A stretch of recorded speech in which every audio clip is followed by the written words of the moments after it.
બનાસકાંઠા જિલ્લાના ધાનેરા તાલુકામાં લાલચોક ખાતે ગતરોજ ધરણા પ્રદર્શન કરવામાં આવ્યા હતા।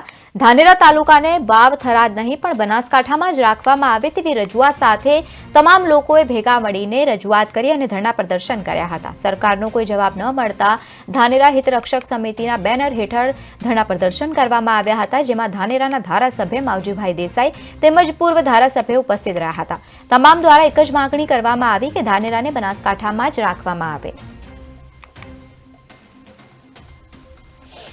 કારણે આજે સમગ્ર ધાનેરા તાલુકો અને ધાનેરા શહેર અને સમગ્ર હિત રક્ષક સમિતિ સર્વ સમાજ બધા જ લોકો ભેગા મળી અને આજે ધરણાનો પ્રોગ્રામ આપ્યો છે અને એ કારણે જ આટલી મોટી સંખ્યાની અંદર સમગ્ર ધાનેરાની અંદરથી આગેવાનો, સર્વપક્ષીય આગેવાનો, તમામ સંસ્થાઓના આગેવાનો અને તમામ સરપંચો, ડેલિગેટો બધા જ મોટી સંખ્યાની અંદર આ ઉપસ્થિત રહી અને બધાની માંગ એક જ છે, ફક્ત ને ફક્ત કે અમારે બનાસકાંઠાની અંદર રહેવું છે।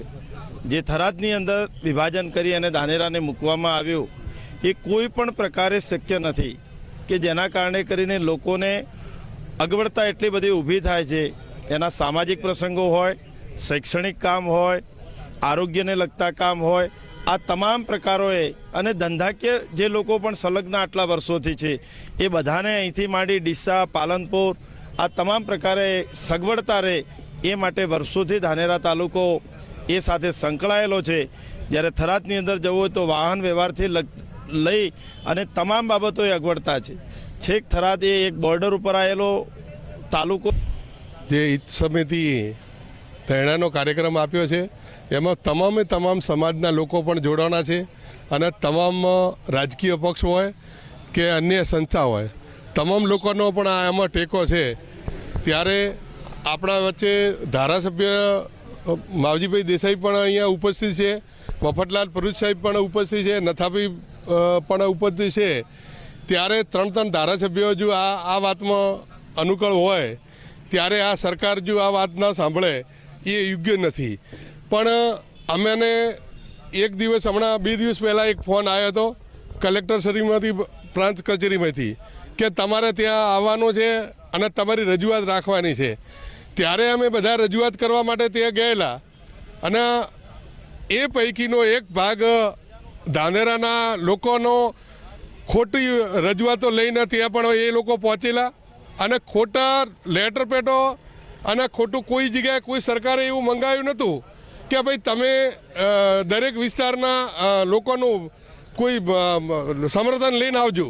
ત્યારે તમને રજૂઆત કરવા બોલાવ્યા હોય ત્યારે તમારા મંડળીયાના જ્યારે આ સરપંચના લેટર પેડનો ખોટો યુઝ કરવાનું કામ જો કરતા હોય ત્યારે મારે આજના આપના માધ્યમથી કહેવું છે કે જે પણ ધાનેરા વિશે, જે ધાનેરાના લોકોને બનાસકાંઠામાં રહેવું છે ત્યારે એ થરાદમાં ધકેલવાની કામ કરતા હોય તો આવા લોકોને આપણે પણ પ્રજાને ઓળખવાની જરૂર છે અને આવા લોકોને જે કરતા નથી અને મહેરબાની કરીને જે ડુપ્લિકેટ વેળા કરતા હોય, રાજકારણમાં કોઈ હોદ્દા પર બેસી ગયા પછી સમાજ એટલે શું?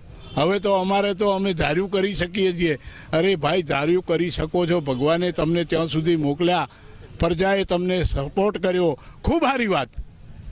તો તમે હવે પ્રજાનું ભલું કરો ને, બીજી પ્રજા જે છે એના તરફ તમારી નજર હોવી જોઈએ।